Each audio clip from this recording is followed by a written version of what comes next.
Anneliese Mitchell é um dos maiores exemplos de negligência médica causadas por crenças religiosas. Olá, meu povo, eu sou a Rai e hoje trago um caso que foi inspiração para o filme O Exorcismo de Emily Rose. Aqui no canal vamos trabalhar com temas que vai retratar fatos tanto quanto fictícios e também que fatos que aconteceram. O Exorcismo de Emily Rose é um filme de 2005 que se baseia livremente na história real de Anneliese Mitchell, uma jovem alemã que passou por várias sessões de exorcismo antes de sua morte em 1976. Anneliese Mitchell começou a mostrar sinais de comportamento estranho e perturbador na sua adolescência, que foram inicialmente diagnosticados como epilepsia e transtorno mental. Com o tempo, ela e sua família passaram a acreditar que ela estava possuída por demônios. Se você gosta desse tipo de conteúdo, deixa aqui o teu like, se inscreve no canal, ativa os sininhos para receber as notificações que vai me ajudar muito. Então, bora lá! Entre 1975 e 1976, Anneliese foi submetida a 67 sessões de exorcismo realizada por 2 padres católicos. Durante este período, ela parou de comer, de beber e o que levou à sua morte por desnutrição e desidratação em 1º de julho de 1976. Após a sua morte, os pais de Anneliese e os padres que realizaram o exorcismo foram acusados de homicídio negligente. O caso ganhou grande notoriedade e levantou questões sobre a responsabilidade médica e a crença religiosa no tratamento de distúrbios mentais. No julgamento, em 1978, todos os réus foram condenados, mas receberam penas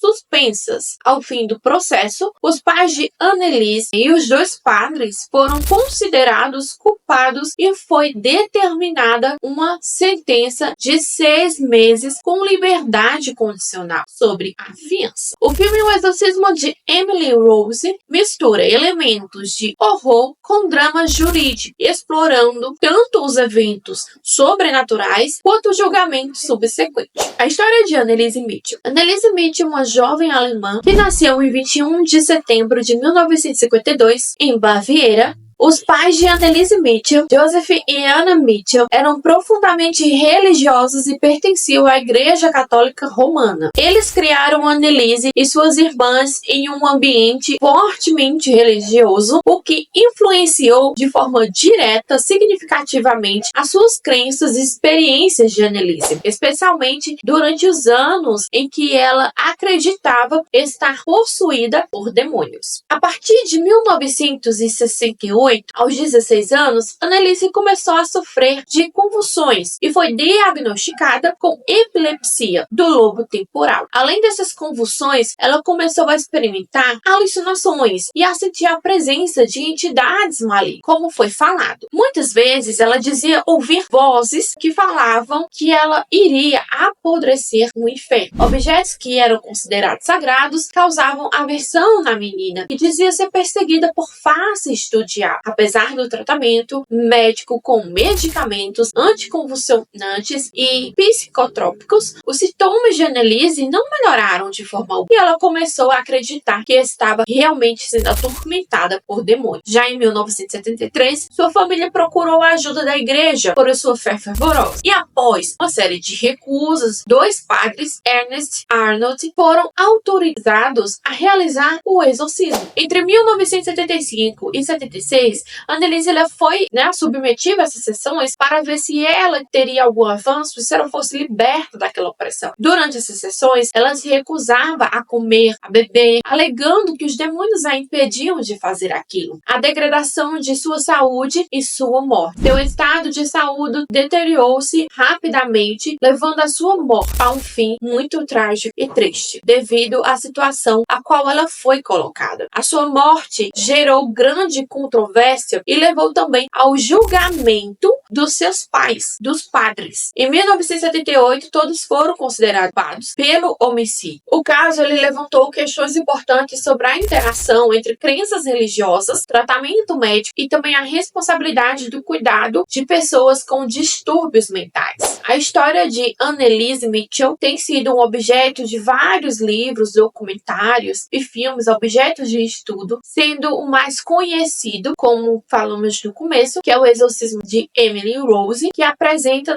essa versão dramatizada dos eventos que cercaram a vida dessa jovem e também que circularam a sua morte. Exorcismo. Para quem não sabe e para quem também já sabe sobre o assunto, o exorcismo ele se trata de um ritual, é uma prática religiosa que está destinada a expulsar e afastar entidades malignas, como demônios, espíritos malignos de uma pessoa, lugar ou também um objeto. Esse ritual ele é comumente associado a várias tradições religiosas, incluindo cristianismo, islamismo, judaísmo, hinduísmo, entre outras religiões, cada um com a sua prática. No cristianismo, especialmente na Igreja Católica, o exorcismo ele pode ser realizado por um sacerdote com autorização, é claro. O processo geralmente ele é reservado para casos em que uma pessoa é considerada possuída por um espírito maligno, o que é determinado após uma investigação rigorosa, minuciosa, que exclui causas psicológicas e médicas. Sinais que podem levar à requisição de um exorcismo inclui também o comportamento extremamente violento do paciente, a aversão a símbolos religiosos, falar também línguas desconhecidas e também exibir força sobre-humana. Duas causas do exorcismo. Primeiro, o exorcismo menor. Inclui orações e bênçãos simples que qualquer sacerdote pode realizar. Exorcismo solene ou exorcismo maior é um ritual mais complexo e que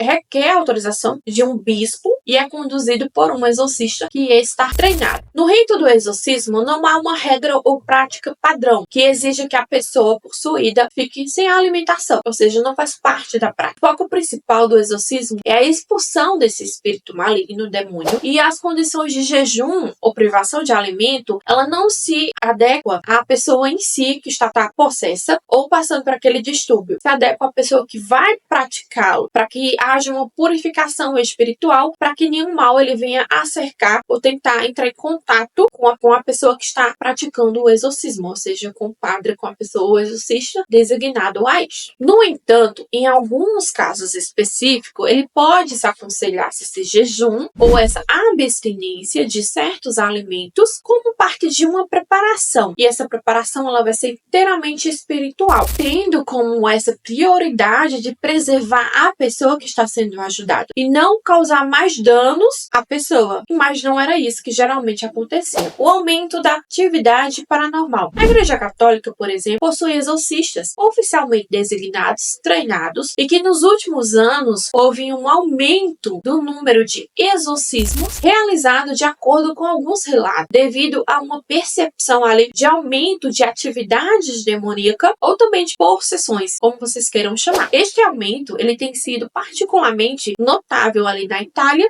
e também em outras partes da Europa. Porém, frequentemente recomendando uma avaliação médica, psicológica antes de concluir que um exorcismo é necessário, porque a gente vê a trajetória e conhece um pouco da história do exorcismo que infelizmente causou a morte de várias pessoas, de vários jovens. A exumação. Mal a jovem tinha acabado de ser sepultada, uma religiosa ela procurou pela família e os padres alegando ter tido uma visão do corpo intacto de Anneliese, o que levou a fazer uma exumação dos restos mortais da jovem, a fim de atestar o caráter sobrenatural da sua doença e comprovar também de que de fato ela sofria, causando mais danos, mais sofrimento ainda à situação. A situação ela gerou ainda mais escândalos no país, porque o corpo já estava em avanço de deposição e era um total desrespeito com a jovem. Então aquela situação ela realmente chocou a comunidade, né, o país, de uma forma tremenda. Tanto que quando se é tocado nesse assunto, que ele é um objeto de estudo, o caso de Anneliese ele ainda é um objeto de estudo sobre atividades paranormais, sobre a existência, ele causa também muito furor entre as pessoas, porque causou um total de respeito com aquela situação.